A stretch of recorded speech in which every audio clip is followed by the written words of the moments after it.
ఒక చెప్పగానే ఒక మాట చెప్పేశాడు. ఇవన్నీ కూడా ఇక అతను రాను రాను చెప్తా ఉంటాడు. ఇప్పుడు కోటరీ గురించి కొత్తగా ఎత్తేది ఏం లేదండి. కోటరీ అనేది ఉంది అక్కడ. ఆ కోటరీ ఏంటంటే ఎలా ఉంటుందంటే దాని ఆపరేషన్ మోడస్ ఆపరెండి.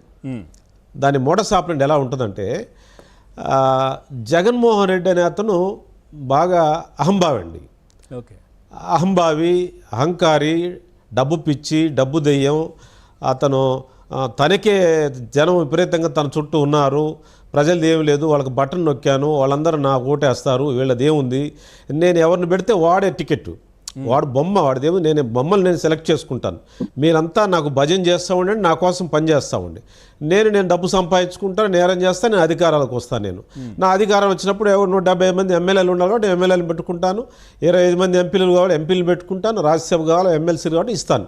మీ డ్యూటీ ఏంటంటే మీరు నా గురించి మాట్లాడటం, శత్రువు తిట్టడం, శత్రువుని హింసించటం, అపోజిషన్ పార్టీని హింసించడం. అపోజిషన్ ఇక్కడ జగన్ దృష్టిలో అపోజిషన్ అంటే ప్రతిపక్షం కాదండి, శత్రువు.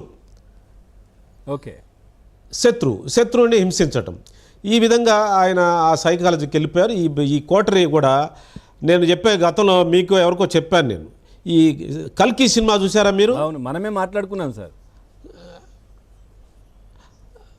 ఎస్, ఆ కల్కి సినిమా యాజ్ ఇట్ ఈజ్గా మరి ఎట్లా వచ్చిందో అనండి, అది జగన్ తాడేపల్లి ప్యాలెస్ అదేనండి.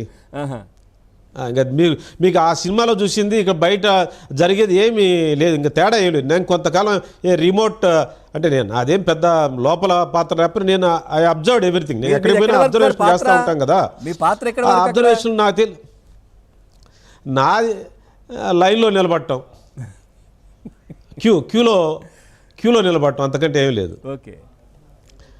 కానీ ఏదో చదువుకున్నాం కదా, జ్ఞానం పనిచేస్తుంటుంది కదా, ఏంటి ఇది ఎట్లా ఈ మోడస్ ఆపరెంట్ ఏంటి అనేది తెలుసుకుంటూ ఉంటాం కాబట్టి అది అర్థమైంది నాకు. ఆ కల్కి సినిమాయే జగన్ది, అది జగన్ తీసాడా లేదో మొత్తాన్ని కనెక్ట్ అయింది. అది దానిలో ఏముంటే ఎవరో ఎక్కడ పవర్ లోపలికి వెళ్ళాలంటే కప్పం కట్టాల్సిందే ఎవరైనా కానీ.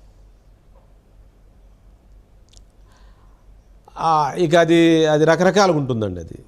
అది బిజినెస్ పీపుల్ అయితే ఒక స్థాయిలో ఉంటుంది, మామూలు కార్యకర్తలు అయితే ఒక స్థాయిలో ఉంటుంది, ఇక రకరకాలుగా ఉంటుంది. దీంట్లో మనకి ఈ కోటరీలో ప్రధానంగా కనపడే వ్యక్తి ఈ సకల శాఖ మంత్రి ఆంధ్ర శశికళ, ఇతను కనిపిస్తూ ఉంటాడండి.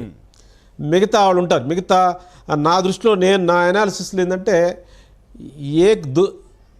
ఏక్ దుష్మన్ 5 దుష్మన్ ఏక్ లీడర్. ఒక లీడరు, ఆ లీడర్ అంటే ఆ లీడర్ ఏంటి, ఇదే ఇప్పుడు ఆ కోటరీ చుట్టూ ఉండే లీడరు, అతనికి ఏదో ఓట్లు ఉన్నాయి, అటు ఓట్ బ్యాంక్ ఉంది, అతనికి ఏదో వాళ్ళ నాన్నగారు చనిపోవటం వల్ల ఒక సింపతి, ఇదంతా ఓట్ బ్యాంక్ తయారైంది కాబట్టి అతను నేను లీడర్ అనుకుంటాను. అతను లీడర్ అంటే మన డెమోక్రటిక్ ప్రిన్సిపల్స్కి సరిపోయే లీడర్ కాదండి. అతను ఒక నియంత, ఒక అహంభావి, తనే గొప్ప అనుకునే ఒక అహంభావి స్వభావం ఉన్నటువంటి వ్యక్తి. డాన్, ఒక రావణాసురుడు అనుకోండి. దానికి ఈ 5 దుష్మన్ ఉంటారండి బయట చుట్టూ వ్యవస్థ. ఈ 5 దుష్మన్లో బాగా విజిబిలిటీ ఉన్న వ్యక్తి ఆంధ్ర శశికళ. ఈ ఆంధ్ర శశికళ ఇక మిగతా నలుగురు అందరూ కలిసి ఒక విషయాన్ని, సపోజ్ పవన్, మీరు పవన్ అనుకోండి, మిమ్మల్ని ఎత్తాలంటే ఎత్తుతారు, దించాలంటే దించుతారు.